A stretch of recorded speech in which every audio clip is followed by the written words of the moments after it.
Your inner child was supposed to heal. That's what everyone said. Feed him healthy experiences, reconnect with joy by colored markers for some reason. Nobody warned me that my inner child would become exhausted, not sad, not broken, just deeply, spiritually tired. Like a divorced office manager trapped inside a small emotional raccoon. And one day I realized something terrifying. My inner child didn't want healing anymore. He wanted a cigarette break behind the restaurant. Not even to smoke. Just to stand there silently with other damaged people and say, yeah, this day is crazy. That's when I knew adulthood had gone too far. Because children are supposed to want toys. Mine wanted silence and lower expectations. Scientists say your body replaces most of its cells every 7 years. Which means somewhere inside me, a completely new group of cells inherited anxiety they didn't deserve. That feels illegal. I think modern adulthood is just transferring emotional debt between versions of yourself. Like a cursed software update. Version 12.4, slightly better coping mechanisms, worse posture. Emotionally afraid of email notifications, people always say, listen to your inner child. Mine mostly says things like, can we not do this today? Why is everyone replying immediately? Let's move to a forest and become emotionally unavailable. Honestly, reasonable. I tried meditation once. The instructor said, picture your inner child. Mine appeared leaning outside a gas station at 2 a.m., tiny leather jacket, juice box in one hand. The expression of a man who pays taxes emotionally. He looked at me and said, you turned existence into customer service. And then disappeared into cigarette smoke that smelled vaguely like burnout and strawberry vape. That cost me $80. Therapy is fascinating because you pay someone to slowly reveal that your personality is just a stack of survival techniques wearing shoes. One therapist asked, when did you stop feeling safe? That's an insane question. How am I supposed to know? Probably around the same time passwords needed capital letters.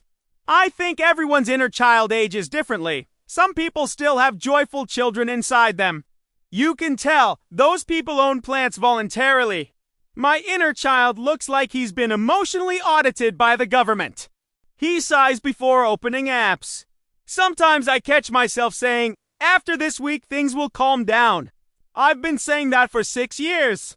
At this point, my future is basically a hostage situation.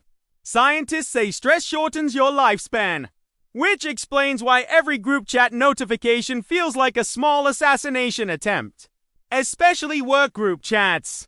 Nothing good has ever started with, quick reminder everyone. That smiley face means someone is about to ruin your afternoon professionally. My inner child sees Slack notifications the way medieval villagers saw approaching smoke. Pure survival instinct. I think burnout is weird because it sounds dramatic. Like you worked hard changing the world. Most people are burned out from pretending they're okay in fluorescent lighting. That's not inspiring. That's psychological wallpaper damage. People say take a break. But breaks stopped working. Modern breaks are fake. You don't rest. Just change the type of stimulation attacking you. You close your work laptop, then immediately open your emotional laptop, which is just TikTok and unresolved childhood patterns. Scientists say doomscrolling floods the brain with dopamine. So technically we are all tiny lab rats emotionally refreshing our sadness. Beautiful species. Sometimes I wonder if humanity invented self-care because slowly collapsing in aesthetically pleasing ways sounded too honest. Candles, tea, weighted blankets. Meanwhile, your nervous system is chewing electrical wires behind your eyes. I bought one of those mindfulness journals once. The first page said, what are you grateful for today? Honestly. Indoor plumbing. The fact nobody can legally yell at me through the television. And frozen pizza. Not every healing journey needs poetry. Sometimes survival is just microwaving something and not crying near the sink. I saw a productivity influencer say, successful people wake up at 5 a.m. That's wonderful. At 5 a.m. I become aware of my heartbeat manually. Different paths. Some people wake up early to chase greatness. I wake up early because my brain accidentally reopened a conversation from 2014. Scientists say the brain stores embarrassing memories more vividly than positive ones, which means somewhere in nature. Your mind decided that awkward thing you said in middle school deserved museum-level preservation? That's commitment. I think anxiety is just your imagination getting a business degree. Everything becomes forecasting. What if this goes wrong? What if they hate me? What if my entire future collapses because I sent that email with kind regards sounding too aggressive? No animal should live like this. A deer sees danger and runs away. Humans see danger and create podcasts about optimizing it. That's why my inner child is exhausted. He didn't sign up for adulthood. He wanted dinosaur nuggets and maybe emotional stability. Instead, he got passwords, taxes, and terms and conditions longer than ancient religious texts.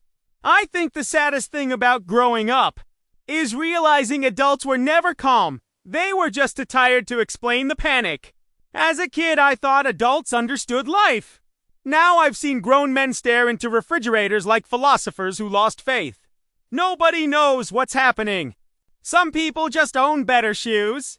Scientists say your brain fully develops around age 25. Interesting, because most people I know develop directly into chronically overwhelmed but trying their best. That feels like a design flaw. I once took a 5-minute break after work. Suddenly it was dark outside and I knew the complete history of a shipwreck from 1894. Meanwhile, my laundry had emotionally expired in the washing machine. Modern life is incredible. We have machines that can speak across continents instantly. And yet somehow replying sounds good still feels emotionally demanding. Sometimes I think phones aren't making people anxious. They're just removing the natural pauses where humans used to recover mentally. Before phones, if someone upset you, you had to stare out a window dramatically. Now your pocket vibrates like a tiny corporate heartbeat all day. Even silence feels subscribed. My inner child misses boredom, real boredom. The kind where you accidentally invent personality traits. Now every empty second gets filled immediately. Music, videos, podcasts, notifications. Human beings used to discover themselves. Now we refresh ourselves. I read somewhere that children laugh hundreds of times per day. Adults laugh much less. Mostly because every adult conversation eventually becomes about sleep, money, back pain, or escaping society quietly. That's not evolution. That's emotional weathering. One night I asked myself, when was the last time I felt completely relaxed, not distracted, not entertained, not numb, relaxed? I genuinely couldn't answer. That scared me more than anything. Because I realized something. My inner child didn't need motivation.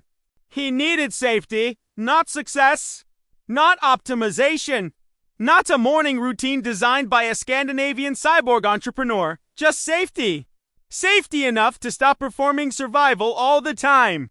Scientists say children develop personalities partly from their environment, which means an entire generation accidentally developed personalities from push notifications, financial anxiety, and hearing we should grab coffee sometime from people who absolutely never will. No wonder everyone's tired.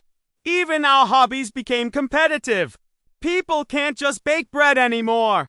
Now it's artisan sourdough journey. Brother, it's flour with emotional branding.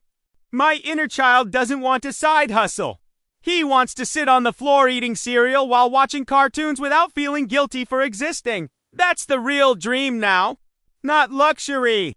Psychological unclenching. Sometimes I think healing isn't becoming a new person. It's convincing your nervous system that life is not a group project with strangers. Because modern people walk around like every notification might contain judgment.